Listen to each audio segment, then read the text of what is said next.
Hey, what's up, everybody? We're back with another BKFC Ask Me Anything. We're bringing you Russ, the head of what is it? BKFC Xtreme, is that what it's called? Your website? Xtreme BKFC Fans page. Okay, so you guys are like outside of the BKFC actual page. You guys are the largest fan page, right?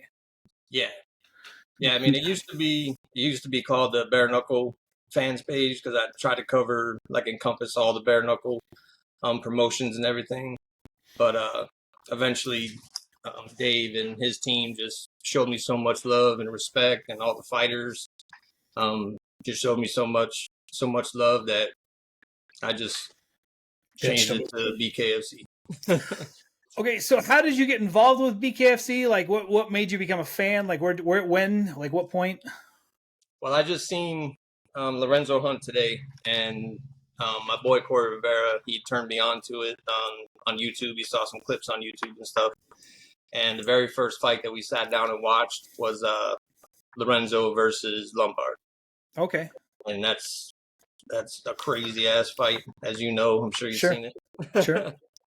Probably watched it about 10 times, but I mean, once I watched that fight, I was hooked. And then I just started streaming. So I got the app, bought the year subscription and everything. Just started streaming for like a week straight. And me and my best friend Country, John Kerry is his real name, his government name. But and then they had a fight, BKFC 32. Okay. It was the first event that came to where we could go. And it was at Caribe Royale in Orlando. And Reggie Barnett was defending his interim title at the time. So, we bought a table. I just got some money, bought a whole table, invited a bunch of friends and stuff to turn them on to it. And like, as soon as we stepped in the arena, it was crazy. I've been to a few UFC events and a couple other,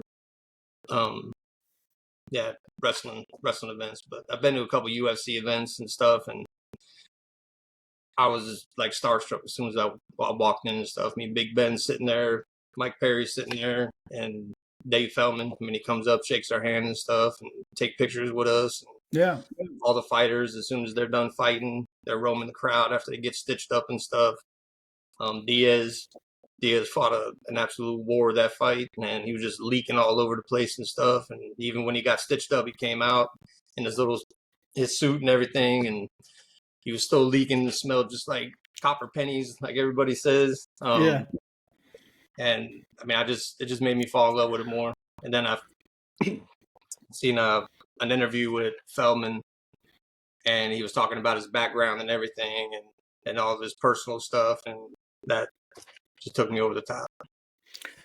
Okay, so BKFC recently had their holiday thing, and they gave out a chance to make one matchup with Nate Shook. So if you were given the opportunity to book one matchup, what fight would you make? It'd be Dave Mundell and Perry. Dave Mundell versus Perry? Yeah, I want to see that fight. I'm real close with Dave Mundell. I mean, I've been to his gym a bunch of times and stuff. I actually went to his brother's funeral. So we got a pretty good personal connection and stuff. And he wants that fight, and I want it just as much as he does for him. I saw the post he posted the other day about fighting him versus Luis Palomino, and finally the winner of that fight gets to fight Mike Perry, since he said Mike Perry's ducking everybody. They try to make that fight. Yeah. I don't think that Mike Perry's ducking. It's just he fights, like he's already said a bunch of times. He fights whoever Dave Feldman wants him to fight. You know what I'm saying? Right now, it doesn't make sense for him to, if he ends up winning the title and stuff. I mean, there goes, you know what I'm saying, the welcome mat for the UFC fighters. Yeah, it's definitely harder to make like those dream matchups if you have the belt. Like then you are forced to fight the number one contender versus like right now he just he kind of and I'm gonna say he picks and chooses, but it doesn't necessarily mean that he picks and chooses. But I mean he's kind of got the option to fight like those big names, and I mean it makes sense why he wouldn't. But also at the same point, like you're like, come on, man, don't you want the title? Don't you want to be the best of the best of the best? Like, come on. I mean, I think probably like towards the end of his contract, or when he's done making money or whatever. I think he probably does it for the damn, just because he loves it. You know what I'm saying? Sure. seen his house. He's well off. But I think maybe toward the end of his time and stuff, maybe he'll give him that shot, and then if he wins it, he'll just retire champion. You know what I'm saying? Sure. Okay, so who's on your Mount Rushmore? I mean, you are very knowledgeable about BKFC. Who's on your BKFC Mount Rushmore? 4 fighters. See, it's hard. It's hard for me because the first time I was on Mike and Bish's show, they asked me the same thing, like who's your favorite fighters and stuff like that, and it's like, yeah. I mean, being a fan page, it's hard to say who's your favorite fighter. You know what I'm saying? Yeah. Without hurting somebody's feelings, maybe. Because I mean, I got personal connections with a lot of the fighters and stuff. Sure. Some of them are my favorite fighters, but everybody's fucking awesome. But you're Lorenzo one's at the top. You're obviously like a mom. Everybody's my favorite. You're all my favorite fighters. Yeah, I mean, I've just seen like some of the changes. Like when I first started the page, I would share like a fight. Like I share everybody's posts. I mean, my page is locked to where only me and Country and one other person can make posts on it. Okay. Just I didn't want all the trash talk. I didn't want all the memes and all that. So that's why I made the sub page, the shit talk page. So anybody that's on the fan page that wants to go in there and talk shit, you can post whatever you want, memes, whatever. Yeah. And we can talk shit on that page. But yeah, in the beginning, I just noticed I would post certain people that was going against a certain person. Next thing you know, I'm unfriended, or all of a sudden I'm not seeing their posts and stuff. So I'm like, oh, what can I do? So, you know, and you are friends, so this is a 2-part question. So some of the most sensitive people I know are fighters, and it's unbelievable because you're this tough dude in the ring, but same sort of thing with running the Reddit page. It's like, well, how come when this one person said something bad about me, you didn't jump to my defense? And I'm like, I'm not going to shit talk with somebody on the internet, dude. Like, if someone is an absolute troll, but if someone takes like a little shot at you, I mean, like I said, I feel like I shouldn't have to, and you in the same thing. And then the second part is, how difficult is it when you watch 2 of your really good friends fight? Like, it sucks. Like, that's the hardest part for me about this job right now, is like getting to know these guys and then see 2 dudes that you like, and then one of them just gets smoked and you're like, oh, I feel gutted, but you're so excited for your other buddy. But man. Right. Yeah. I mean, everybody asked me to they hit me in my DMs and stuff. Oh, who do you think's going to win this fight? And I'm like, it's whoever gets hit first and can't take it. Yeah. You know what I'm saying? I mean, that's it. I mean, February 2nd, that card is, all my boys are fighting on that card. I mean, everybody. I think the only person that I don't know is Justin Small, but he is, or Street, my bad, Justin Street. Yeah. But he is managed by my boy Carlos. So in a way, I kind of know him or whatever.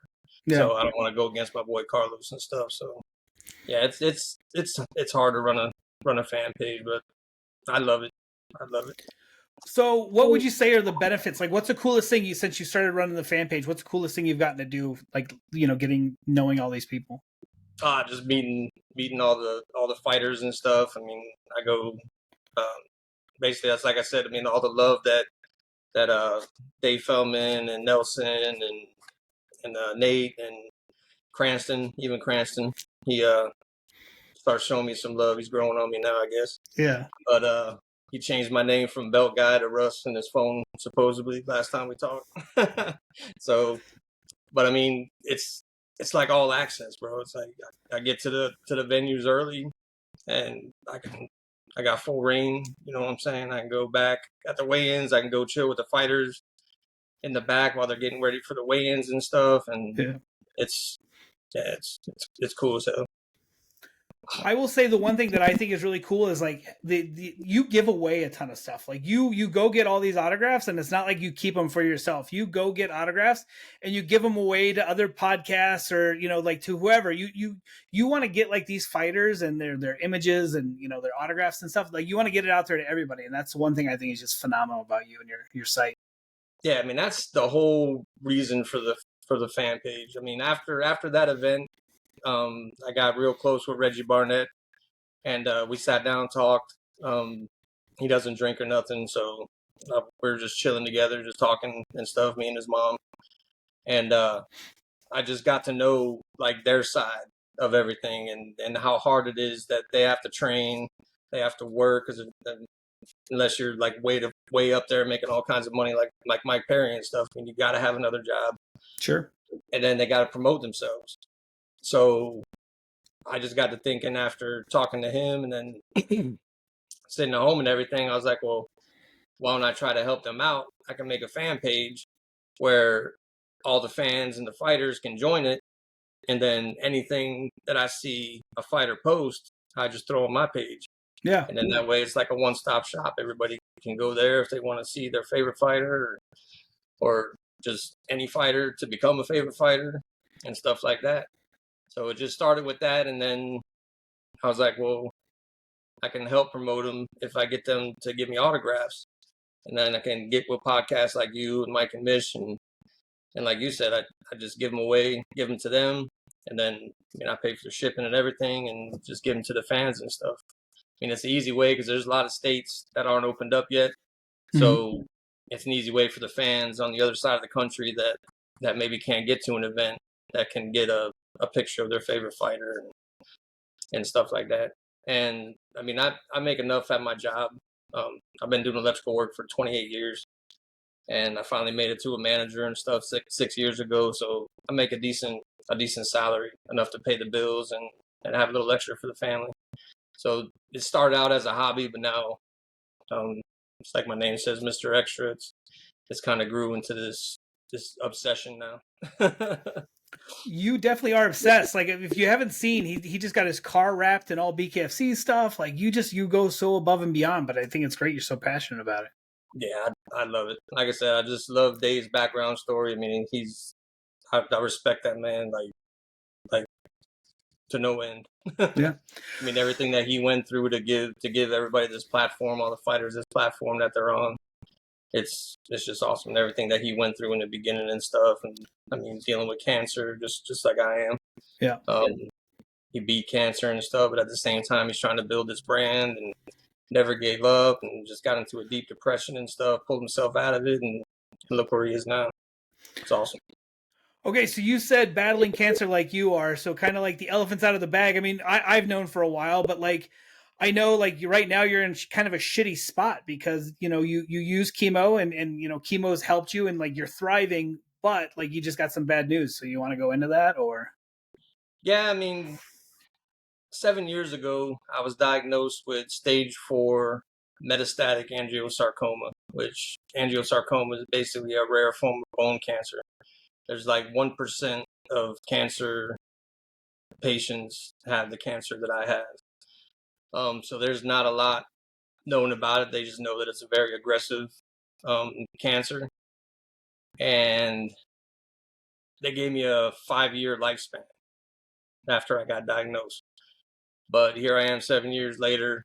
I'm probably thank my wife for that because she's like real spiritual and real into holistic natural herbs and medicines, and she stayed up for like 3 days straight and just spent all of our savings and racked up credit cards just getting me all kinds of roots and berries and all kinds of tonics and stuff. I mean, it was crazy, but I mean, obviously whatever you give me. I mean, if you told me to pick up the piece of dog shit and eat it and I'd be good, I'd do it. Yeah. So 7 years later, all the scans are showing that the cancer is stable, which basically means it's not growing, it's not moving, it's just chilling. All my tumors shrunk to where they could barely see them, so they're like baffled at what's going on. 2019. So in the beginning, I was going through two chemos. The doxorubicin, which is the chemo that they give every cancer patient that makes your hair fall out. It's like the harshest chemo they could give you. They gave me that, and then on top of that, they gave me a chemo called Lartruvo, and I was taking double doses of that 3 times a month. And then you can only have the doxorubicin for a certain amount of time in your life. It starts messing with your heart, and it can actually give you heart failure and all that stuff. So I went through my lifetime supply of that, and no side effects. I mean, other than my hair falling out. So that was good. And then they kept me on the Lartruvo up until I'm still on it. 2019, I guess they did a big study on the drug and the pharmaceutical company that was making it. I think it's Lilly or something like that. But they did a big study on it, and it was showing that it had more bad side effects on patients than it wasn't helping nobody, basically. Okay. So they took it off the market. My oncologist had to go in front of the medical board, show them all my scans and everything. It's like, hey, this is helping Russ. We want to keep him on it. So they said the only way that I could stay on it was if I agreed to be part of research. Sure. So research is basically they gotta know everything about me, anything that I ingest. If I get a cold, I gotta let them know. They rush me to the doctors and stuff like I'm dying or something. So 2019 that happened, and just a month ago, my oncologist told me that they're not making the drug at all anymore. So basically, as of May, I can no longer be on that chemo. So I was like, all right, well, that's kind of crazy, because the other alternative that he was saying was we could try the immunotherapy. But he said that immunotherapy, it's a newer treatment. It's shown good results in sarcoma, but it's mainly a targeted treatment, to where if you have like one big tumor and stuff, they can hit it with that and it'll shrink it to where it's nothing.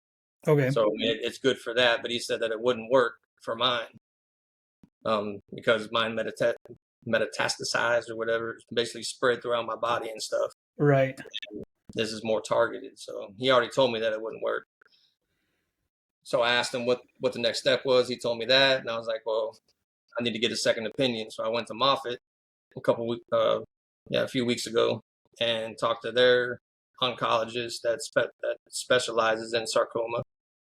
And he looked at my scans, and he basically, I heard the word miracle, and you know what I'm saying, don't know. Yeah. So he sent me for a PET scan. I got the results last week of the PET scan, and basically he said that there's very minute cancer cells that he can see in the PET scan, and he's saying that he believes that the treatment I'm on is what's keeping it stable and not spreading. But I ain't gonna have it. So, and he said the same thing that my other oncologist said, that the next step would be to try the immunotherapy, but he said more than likely it's not going to work. So I kind of feel like it's a death sentence, you know what I'm saying? So, especially with it being as aggressive of a cancer as it is, and my doctor's already told me in the beginning, he said, you're going to be on this chemo for the rest of your life. He's like, because I'm afraid that if we take it off and the cancer starts coming back, I'm not going to be able to stop it, because it's that aggressive. Right. So obviously I hit up a bunch of lawyers and stuff, and they can't do anything. They just said it's not malpractice, so we can't sue them for them not wanting to make a drug. So that's where I'm at. The annoying thing to me is I feel like they should I mean, I don't know what the shelf life is, but how hard is it to make you like another 5-year supply or 10-year supply? You know what I mean? Like, it's one of those asshole things. Like, come on, man. Yeah. Well, that's what I asked them and stuff, and because I asked the Moffitt cancer doctor, because he was more upfront than I've been with my oncologist with Orlando Health since day one. Yeah. And he's good, but it's just he doesn't talk in layman's terms that I can understand. So this doctor was like straight up with me, like street talk, you know what I'm saying? Like, you're fucked, basically, but without saying it like that, you know what I'm saying? I mean, my other doctor's like, we see it, but this and that, and we're looking at this, and so he told me straight up. So I wanted to stay with him, but then come to find out, that's exactly what they did. They made enough to last me until May. My oncologist has enough of it to last till May, and that's it. I mean, my thing was, I mean, can't you sell the recipe to somebody? And right. I got insurance, so I mean, charge my insurance for it, whatever. Right. Dude, it's just insane. I mean, but like you just said, like sell it to somebody else and they can make it, or it'd be great if like somewhere else in the world someone like has the generic form, or something that's to do with it. That pisses me off to hear that, dude. Yeah, that's crazy. All right. Well, I don't want to end this interview on a sour note. So I got one question. I always ask people, like, friends and people that know you, like, to give me a question. So our buddy Big Ben would like to know how your life has changed for the better now that you've gotten to know him. Oh, know him? Yeah. Bro, he's a fucking celebrity, bro. It's fucking awesome, bro. Big Ben the ring guy. I mean, the hell with all the fighters and shit. As soon as I met him, I mean, I got his phone number. I can call him anytime. It's freaking crazy, bro. It's crazy. He calls me all the time, and I'll be walking through the gas station, and somebody will be like, "Is that Big Ben on the phone?" I'm like, "Yeah." So I have to put him on the phone and let him, say hi to him, because he's such a celebrity. It's just insane. You know what I'm saying? Bro, I was talking to him on the phone, and he doesn't like to get off the fucking phone. You tell him, yo, I just pulled up to my house, bro. I got to get off the phone. 2 hours later, he's like, all right, I'll let you go, man. So I was stopped at the Walmart. I had to get some supplies and stuff, and he wouldn't get off the damn phone. So I was like, all right. So I had him on the video chat and stuff. Walked in there. I was like, yo, it's Big Ben. It's Big Ben. Everybody's a celebrity. They're like, yo, I'm hanging up. I'm fortunate because I don't have an iPhone, because he's always like, I wish you had an iPhone so I could video chat you. And I'm like, no, like it's good enough that we just chat on the phone. You got to see my face. I'm a celebrity. No, that dude's a cool dude. Well, nice. I appreciate everything you've done for the Reddit, and thanks for joining. And thanks, I mean, like you're fantastic on the Instagram and resharing all our stuff. So I appreciate it, man. And I wanted to get your story out there. I appreciate you and what you do for the fighters and stuff. I mean, they need a good platform that they can come on and shoot the shit with and get their name out there. And you're fucking awesome. Cool. I appreciate it. Well, thank you, sir. And we look forward to chatting with you again. Definitely. All right, brother. I'll be here.